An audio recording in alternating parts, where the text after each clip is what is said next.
The idea is essentially to solve problems and solve problems across a variety of domains, and we'll be aiming to do this through the lens of algorithmic thinking, bringing on board the tools, perspectives and ideas that algorithms and algorithmic thinking brings along. And given that we're aiming to do this through the lens of algorithmic thinking, we might as well give a snapshot of the sort of end-to-end process of solving a problem in a slightly more algorithmic sort of way. The first thing one needs to do is to state the problem. Here one needs to be as articulate and precise as possible. Once we've done it, we go ahead and formulate the problem, and it is indeed quite a skill to be able to identify the key aspects of the problem.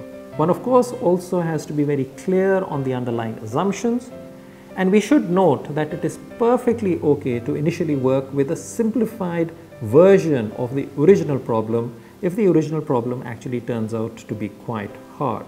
We then move on to designing the algorithm. There we need to identify the design objectives and the design paradigm. We need to propose an algorithm technique. And it's also useful at this stage to actually write down some simple pseudocode. We then need to analyze the algorithm.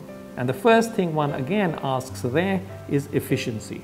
Essentially, one way of looking at efficiency is to say how much time does it take for the answer to be obtained. Notwithstanding efficiency, it is, or it can actually be in numerous cases, also rather relevant to ask whether the solution that we are getting is actually fair. So imagine that you're going to take a loan, and if you are going to take a loan, then you'd want and hope that the algorithm that is deciding on the loan does not really have any bias in it. And of course, the last thing, is there a better algorithm? Is there a better way of doing this? And of course, one really needs to go ahead and then implement the algorithm.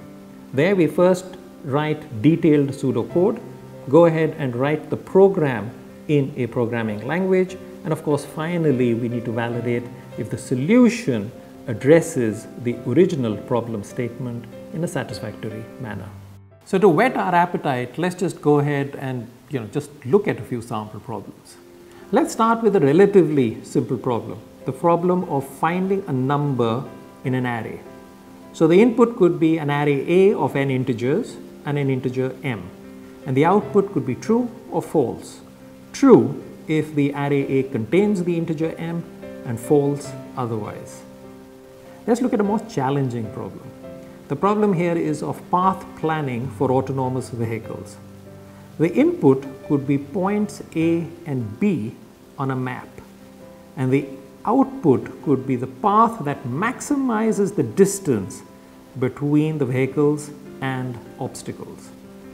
And here's a sort of third problem that is on deciding on a financial loan.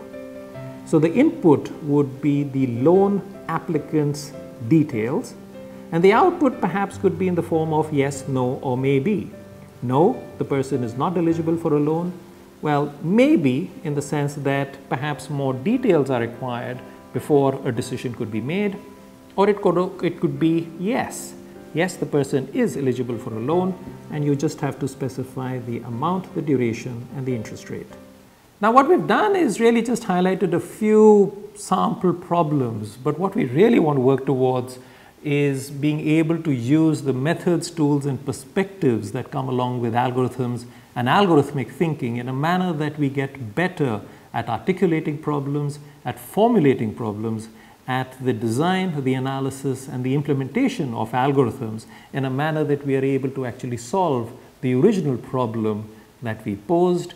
And the more practice we get at this and the better we get at this, hopefully we'll be able to solve a wider class of problems.